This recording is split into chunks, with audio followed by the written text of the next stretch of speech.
Good afternoon. The webinar will begin shortly. First, a few housekeeping matters. Participants have been muted for this webinar to reduce audio interference since we have a large number of attendees. If you have technical issues, please use the question option to send a message to the organizers so we may try to assist. To expand or minimize the control panel, click the orange arrow of your webinar taskbar. If you have a question or comment regarding the webinar, please type that message in the question box. Alternatively, you may email your questions or comments to info@rankedchoicevoting.org. To keep this webinar to about 45 minutes and out of respect for your time, there will only be a brief question and answer session at the end. Questions we are unable to address during this live session will be answered in a follow-up document, which we will email to attendees and also post with a recording of this session on the Ranked Choice Voting Resource Center website. A handout of the compilation of ranked choice voting resources and model practices, which provides additional information beyond the scope of today's session, is provided in the webinar taskbar in the Handouts tab. Thank you for joining us for the ABCs of RCV webinar. My name is Karen Brinson Bell. I am a member of the Ranked Choice Voting Resource Center consulting team, and I will be your moderator for today's session. The Ranked Choice Voting Resource Center provides a compilation of best practices and first-hand experiences from jurisdictions that have used this method of voting. The website, www.rankedchoicevoting.org, and the overall project serve as resources for voters, election administrators, policymakers, candidates, and many others. The consulting team of the Ranked Choice Voting Resource Center is not advocacy focused. Rather, we aim to provide resources that allow jurisdictions to implement ranked choice voting effectively and efficiently. With extensive elections experience and working together overseeing statewide, municipal, and district ranked choice voting elections, our team has focused on expanding the resources and information available regarding the administration of and the education about this voting method. We are available to discuss whether or not RCV is an option for your jurisdiction and to assist in developing implementation plans, processes for tabulating results, voter education, and more. Our services are free, including travel. Today's presenter is Connie Schmidt, a member of our team and a veteran election administrator. Connie served for 9 years as election commissioner for Johnson County, Kansas. Since 2005, she has provided consulting services to numerous local, state, and federal agencies, including the Election Assistance Commission. She has earned distinction for her work with the Election Center, NASED, and NAS. During her presentation, she will share more about her experience working with the City of Minneapolis to conduct ranked choice voting elections. And with that, I'm going to turn this over to Connie for her presentation. Thank you, Karen. As Karen said, my very first encounter with the topic of ranked choice voting came back in 2013 while I was doing election consulting work for the City of Minneapolis, Minnesota. They use ranked choice voting for their municipal elections that are held every 4 years. November 2013 was their second ranked choice voting election. So I guess you could say that everything I've learned about ranked choice voting, I've learned in Minneapolis. And you're going to see some of what I believe are their very best practices highlighted throughout this webinar. Now, I'm working as a member of the Ranked Choice Voting Resource Center team, and in that task, it's my goal to truly help other election officials understand ranked choice voting and how to administer elections using this method of voting. So in this session, I'm going to be talking about why do jurisdictions adopt ranked choice voting? Where is it used? How does it work? And I want to provide you an update on voting equipment and how ballots are tabulated, and also share some post-election statistics. So to begin, from a voter's perspective, there are many good reasons for using ranked choice voting. First of all, the voter only needs to make one trip to the polling place. In Minneapolis, they have eliminated the primary election, and so their voters only go to vote one time in the general elections in November. Also, our UOCAVA voters are finding it easier to vote by using ranked choice voting. They receive only one ballot and vote one time in each election. And as we all know, UOCAVA voters often find it very difficult to participate, particularly in a runoff election, due to the well-known ballot delivery issues that those voters face. Campaigning can become very less negative, mainly because the candidates in ranked choice voting quickly realize that if they're not the voter's first choice, then they definitely want to be the voter's second or even their third choice. And of course, the winner in each election, in most instances, captures more than 50% of the vote. So with the ability to eliminate low voter turnout elections, such as the primaries or runoff elections, the jurisdictions across the country can also save taxpayer dollars.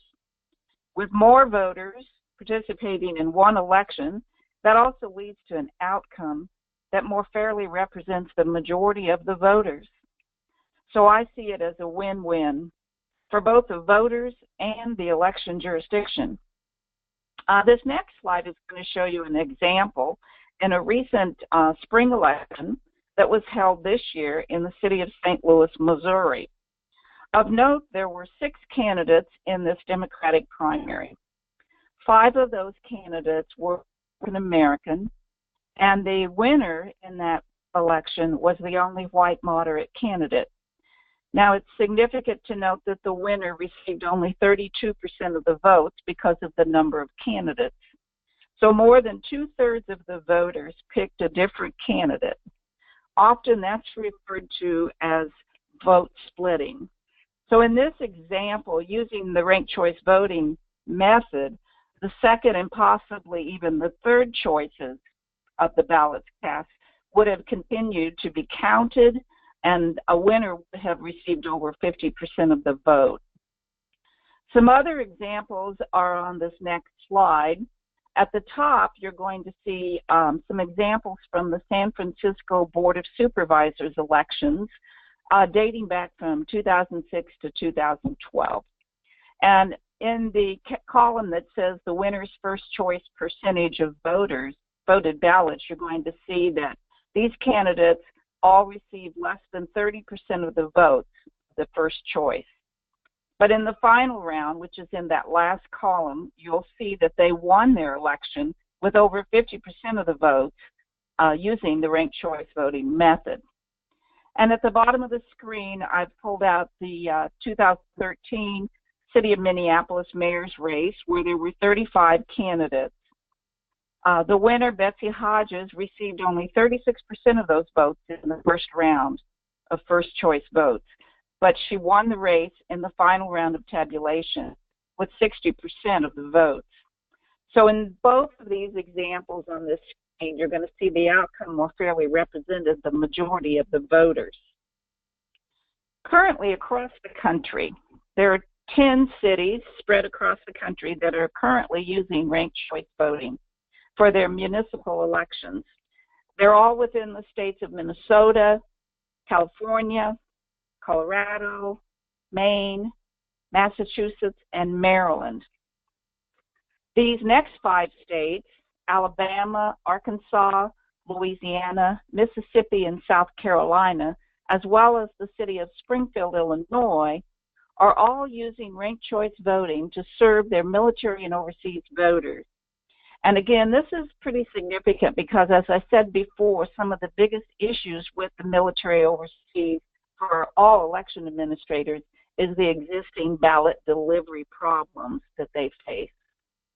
And I really like this quote on the next screen, which is one from Chris Whitmire, Director of Public Information for the South Carolina State Election Commission. And I want to read this quote in its entirety. "We consider it an unqualified success. In the past, UCAVA voters had a very difficult time participating in runoffs due to the 2-week turnaround time. In the June 2012 primary, 92.5% of UCAVA primary voters also participated in the runoff using ranked choice voting ballots." And to me, that says it all. That was very good service to those voters. So for election administrators, when we're talking about using a different kind of voting method, one of the first things that pops into our mind is the question about how to design the ballot. And our Resource Center has partnered with the Center for Civic Design to provide election officials some good examples for designing and how to use a ranked choice voting ballot. Now, there's 2 examples on this screen. The first example on the slide is on the left side I'm going to talk about, and we'll call that the grid style design. And that design provides a large number of candidate rankings. So in the example you see on the screen, the voter can choose up to 10 different candidates in each race. And next to that ballot on the right side of your screen is the ballot we call style. And this example provides 3 different rankings for each candidate.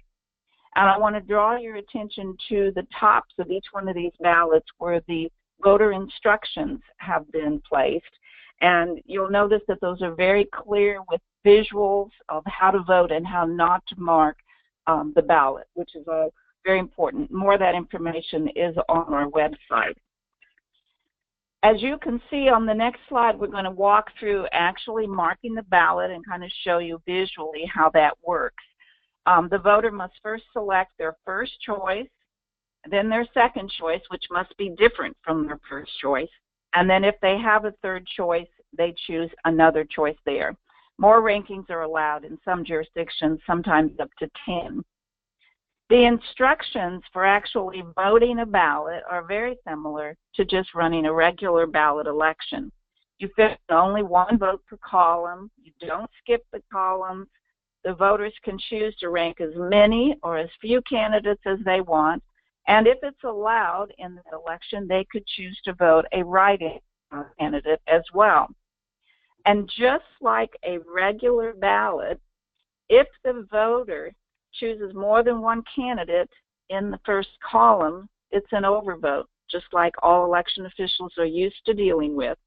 And none of those choices can be counted. Of course, we all know that voters always have an option to request a replacement ballot to correct this kind of an error or any other error. In the next example, the first choice would be counted, but the voter's second choice can't be counted because, again, it's an overvote in the second column. So any of your educational materials need to encourage voters to remember to select only 1 candidate in each team. The voter's choice on this slide will be counted, but their second and third choice cannot be counted because they voted for the same candidate. Often, voters believe that if they vote for the same candidate 3 times, it'll give that candidate an advantage. So we have to remember to instruct them that can only vote 1 time for each candidate. So the next few slides, I want to walk you through how the votes are actually tabulated and redistributed. I have to say, for me, this was the part that got a little confusing in my first experience with ranked choice voting. So I want to walk you through this slide by slide. On this slide, you can see that there is no clear winner with over 50% of the votes. That means that we have to move to what's called round 2 in the tabulation process. So on the next slide, the first part of that process is to eliminate the candidates with the fewest number of votes. So in this round, we're going to be eliminating downtown Riverfront and the write-in votes.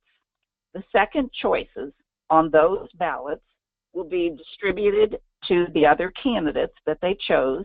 And you can see now that Chain of Lakes received 40 votes, Minnehaha Park, 33, and so on. But again, at the end of round 2 on the screen, you can see that there is no clear winner with over 50% of the votes. So we're going to continue to count into round 3. In round 3, we see that North Mississippi is going to be eliminated because it has the fewest number of votes. Those second choice votes on those ballots are going to be distributed to the other candidates. But once again, at the end of round 3, there is still no clear winner with over 50% of the votes. So we now move to round 4, where we're going to eliminate now Worth Park and redistribute those votes to the 2 remaining candidates. Once that's happened, you can clearly see that Chain of Lakes is the winner. They have over 50% of the votes, so they would be declared the winner in the election. And this next slide, I want to show you a little comparison about how that worked. On the left side of the screen is where we were with round 1, and on the right side is how it ended with round 4. And you can see on the left side that Minnehaha Park and Chain of Lakes were really the top 2 candidates, but in round 4, Chain of Lakes won the election with 50.2%. At the beginning of this webinar, I talked about my experience with the city of Minneapolis in 2013, and I want to talk a little bit about their educating the public processes and the good things that they're doing there. So I want to highlight some of their best practices for you. First of all, their website, voteminneapolismn.gov, contains a full resource of information about ranked choice voting, including everything about how it works, and of particular note, at least, is the history of ranked choice voting in Minneapolis. It's an excellent guide for their voters and for anyone out there who's interested in learning about ranked choice voting. Like all of us nowadays, they rely heavily on social media to educate the public. They use Twitter and Facebook, and they've developed a series of videos that are very short videos that highlight how to mark the ballot and count the votes, and those are posted out on YouTube and on their webpage. Voter outreach handouts are provided to their voters in 6 different languages. And for them, by far, their most effective outreach tool for voters learning about ranked choice voting has been the voter information guide mailing that they do to all registered voters before that ranked choice voting election. The next slide is a little quick example of one of their voter outreach handouts. And again, it's a clear visual picture of how to mark the ballot correctly, as well as what not to do on the right side of the screen. So I think that's a very clear message to the voter. It's been very successful there. The next screen is a similar kind of a handout that was prepared by the North Carolina State Board of Elections when they conducted a ranked choice voting election. Again, the very clear visual to the voter of how to actually fill out the ballot is very important. Now, the city of Minneapolis, after each one of their ranked choice voting elections in 2009 and again in 2013, has done surveys of their voters and people involved in the election to get information back. So in this slide shows an outcome of the survey done after their November 2009 election, asking the voters, how did you learn about ranked choice voting? And you can see, of course, remember this was 2009, the newspaper and the TV and the mailings were high at the top of the list for how voters found out about the election. Fast forward now to 2017, and I think we all know that social media is going to be the new method for educating voters and the public. So the next big question for election officials using ranked choice voting is, how are we going to tabulate the votes? So on the next few slides, I want to talk a little bit about the voting systems that are out there and their ability to tabulate ranked choice voting ballots. Currently, there are 2 voting system vendors that have been EAC certified for ranked choice voting tabulation. That would be Unisys and Hart InterCivic. Unisys provides 3 rankings, and Hart provides up to 6 rankings. Neither of these certified voting systems, however, has actually been used to conduct or tabulate a ranked choice election yet, but they have been certified by the EAC. Dominion Sequoia Optic Insight, that's their legacy equipment, and it has been certified for ranked choice voting by the state of California only. It has been used in San Francisco and in Alameda County. Now, Dominion does have a new platform called Democracy Suites. It has an optional ranked choice voting module that can provide up to 9 rankings, but right now it is not EAC certified. Other vendors out there include ES&S, and it does not have a built-in tabulator for ranked choice voting yet, but it does have a version that can export the cast vote record, which can be tabulated using a third-party software or by using Excel spreadsheets or some other custom-designed software. The city of Minneapolis does use that latest version of ES&S, and they do export the cast vote record. Clear Ballot is another vendor, and they are working to system for ranked choice voting. Microvote, again, does not currently have a built-in system for tabulating ranked choice voting ballots. Our resource is working now to develop a model ranked choice voting project with a goal of putting together a tabulator that can be used, that can take that cast vote record from the voting equipment to tabulate results. And it will provide for using up to 6 rankings per candidate. And when it's done, we hope to get it certified by an EAC-approved testing lab and make it available to jurisdictions for little or no cost. So that's sort of a work in progress right now. The next few slides are about statistics, which are one of my favorite things. And again, the city of Minneapolis has done a really good job, I think, in gathering statistics from voters and from everything about the election.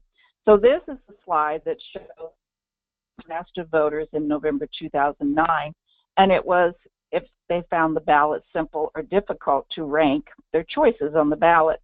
And I think it's significant because 95% of the voters said it was simple, which clearly indicates that with good voter education and instruction, the voters certainly have no problem with marking their ballot.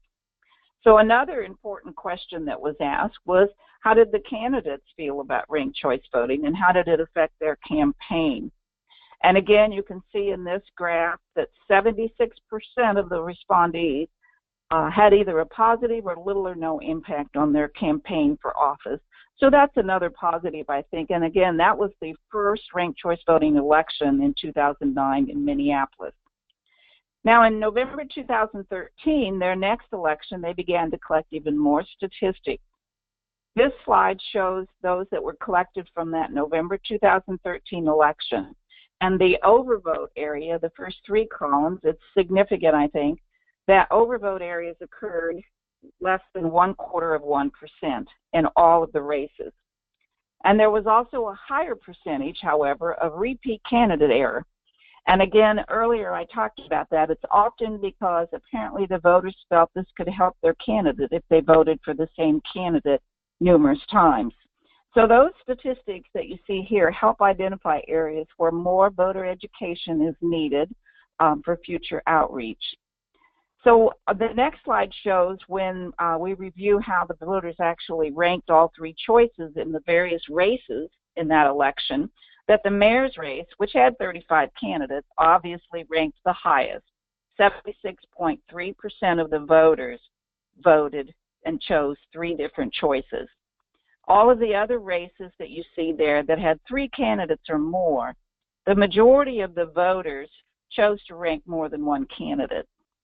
And as in all elections, it's very important to collect this kind of data for use in updating and modifying any of your future voter education and outreach initiatives. So I want to end my part of this webinar by sharing a really good video that was developed by the city of Minneapolis to educate voters about ranked choice voting and how the votes are counted. After the video plays, I will turn it over to another team member, Beverly York, who will tell you about our future webinars and I'll be available for any questions you may have at the end. Enjoy the video. In most elections, you only vote for one candidate for each office. But in some elections, voters can rank 3 or more candidates for each office. It's called ranked choice voting. Here's an example of how it works. All of the candidates will be listed on the ballot in 3 columns. Make your first choice vote in column 1 by filling in the oval of the candidate you'd most like to win. Vote for your second choice in column 2 and make your third choice in column 3. That's all there is to it. Now let's see how the votes are counted. Let's say there are 4 candidates running for mayor: Asha, Zach, Omar, and Lucy. Once the polls close, we count all the first choice votes first. To be elected mayor, a candidate needs more than half the votes. In this example, Asha has more than half of the votes, so she's declared the winner. However, if no candidate gets more than half the votes, we start eliminating candidates and counting the next choices of those who voted. In this example, Zach is the candidate with the smallest number of first choice votes, so he is cut. We use the second choice votes on Zach's ballots and count those voters' second choices instead. If one of the remaining candidates now has more than half of the total votes, that candidate is declared the winner. If not, the next lowest candidate, Lucy, is eliminated. Her votes are now counted for the next choice on the ballot. Some of Lucy's votes went to Zach, who was already eliminated, so those new votes for Zach instead count for those voters' third choice candidate. We are now down to 2 candidates, and Omar clearly has more than half of the votes. That makes him the winner. That's how ranked choice voting works. For more information on ranked choice voting, visit our website.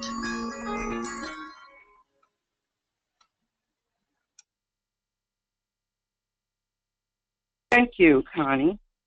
The work of the Ranked Choice Voting Resource Center will continue to expand, including additional webinar sessions. Topics that will be presented in future webinars include usability study and ballot design, and ranked choice voting and voting systems and equipment. As a reminder, we will now have a short question and answer period. If we're unable to address your question today, we will compile all questions and responses will be emailed to participants shortly after the conclusion of the webinar. Also, please take the time to complete the short survey at the end of the presentation. Questions today or at any time can be submitted using the info@rankedchoicevoting.org email address.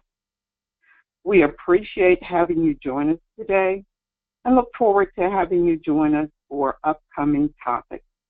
And now for questions.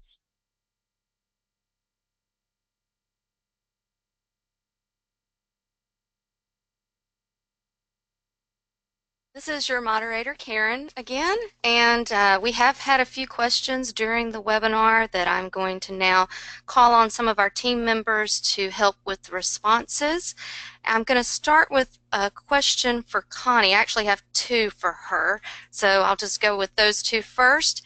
Connie, I think one of our participants, attendees, was wanting to know what is the benefit or advantage of ranked choice voting for the voter and also for the candidate. If you could go over that a little bit.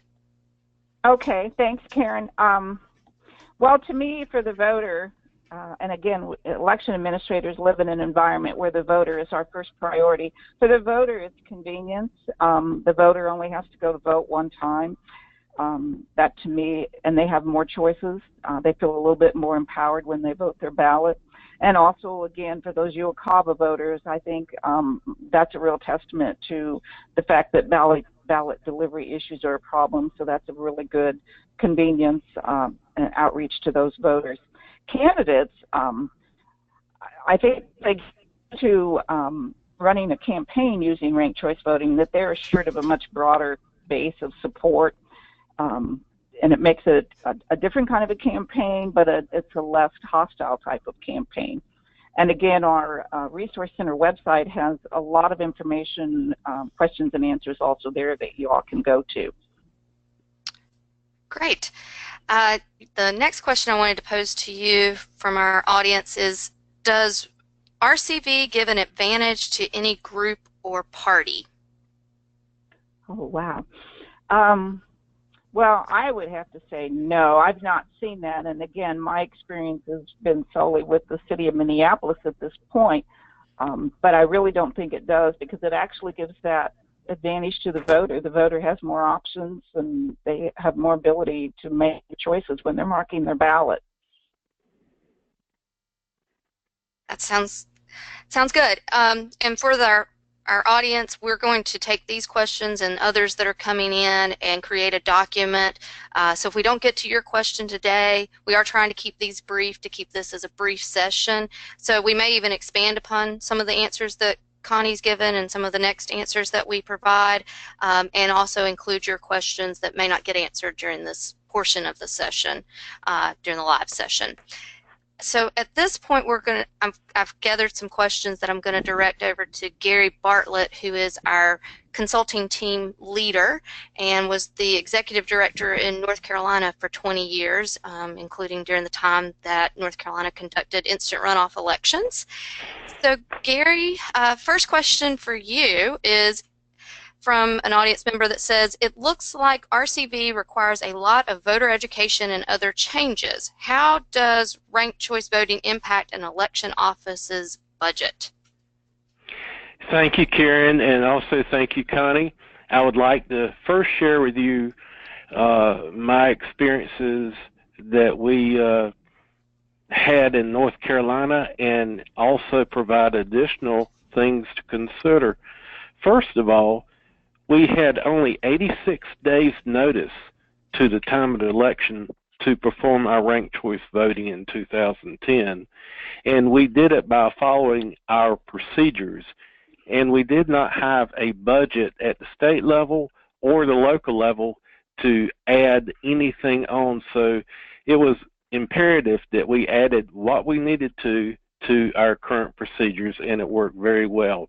As Connie mentioned earlier, PSAs, free media sources, are very, very important.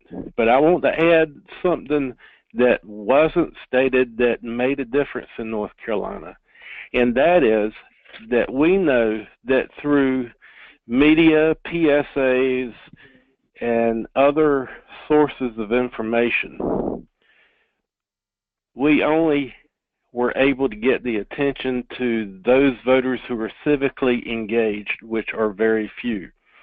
So a lot of the people that showed up to the polls were doing ranked choice voting for the first time. So we gave them verbal and written instructions and had someone available to answer any questions, and this went very, very smooth, and we were able to have a successful election. Now, another thing that we had to our advantage is that we in North Carolina sent out an appellate judicial voter guide to every household, and we had a page of information in that. But again, as I said, only the civically engaged read it, and it was most important to do what we did at the polling place.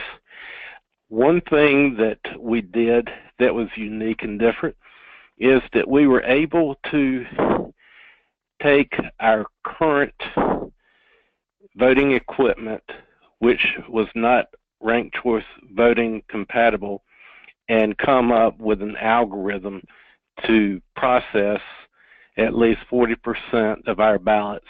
That was for our direct record equipment. Those that had optical scan mark sense equipment, we had to do a manual sort. That only took 1 day for all the counties. So that was the only labor that caused anything out of the normal course of business. Another thing that jurisdictions need to consider is that there might be some upfront cost, like new equipment or third-party tabulation software for legacy equipment. As Connie mentioned earlier, we are developing that, and once we get it developed and sent to a EAC federally certified lab, that will be given free to any jurisdiction who wants it. And all this said, the biggest budget savings that a jurisdiction can have is that once you get these upfront costs behind you, you can save a lot of money than having a second election, especially over a period of time. So those are some of the things to think about as it relates to voter education and budget issues. Great.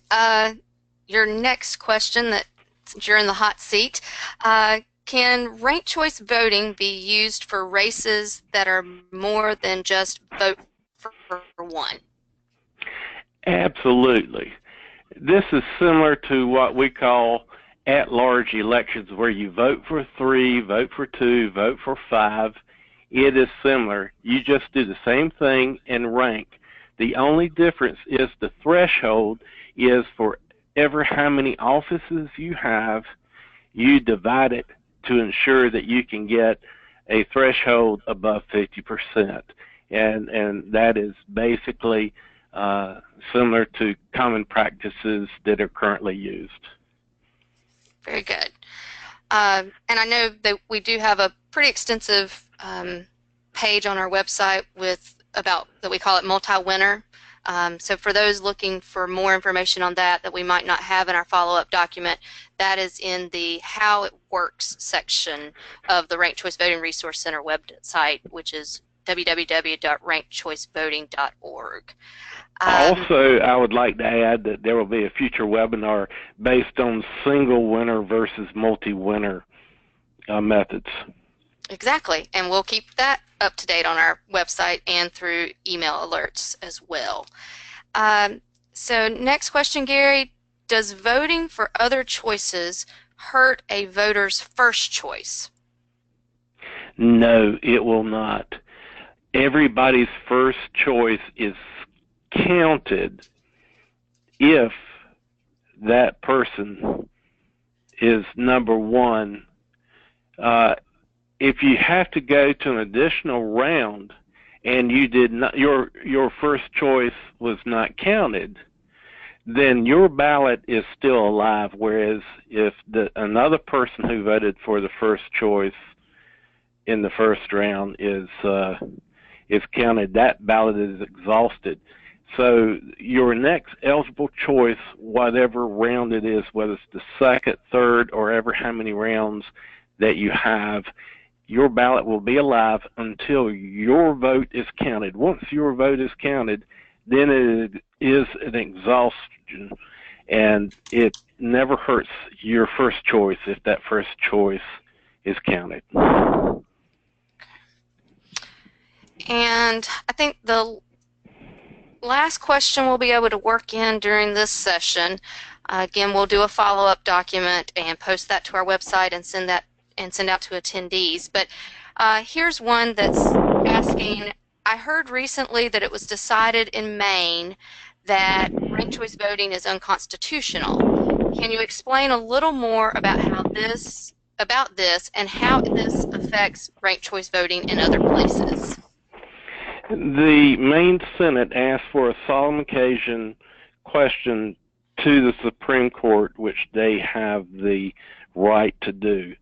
And they were asking about the constitutionality as it relates to state races in Maine and ranked choice voting. There was a provision in the Maine Constitution that allowed for plurality elections. Therefore, in Maine, that those offices designated at the state level for ranked choice voting was said to be unconstitutional. However, it did not state that ranked choice voting for federal offices like House of Representatives or Senate was unconstitutional. One of the things that each jurisdiction needs to do is to contact someone who has the knowledge, like at their General Assembly or legislature, or some attorney to ensure that there is no language like that in the Constitution. I can assure you that not many constitutions have this type of language, but certainly you need to do your diligence. And if it does, then you need to determine whether or not there is support to make a change. So that is what occurred in Maine, and we'll be glad to go in further detail when we provide additional answers. That sounds great, and we have kept it within our window of time. We still have a few more questions that need to be answered. We will get those and the responses we've given today in a longer format, and email those to attendees, and also post those responses and a recording of this webinar in case you want to share it with others at our website. Thank you again. We look forward to providing you with future webinars and having you join us at that time. Have a great afternoon, everyone, and this ends our webinar session.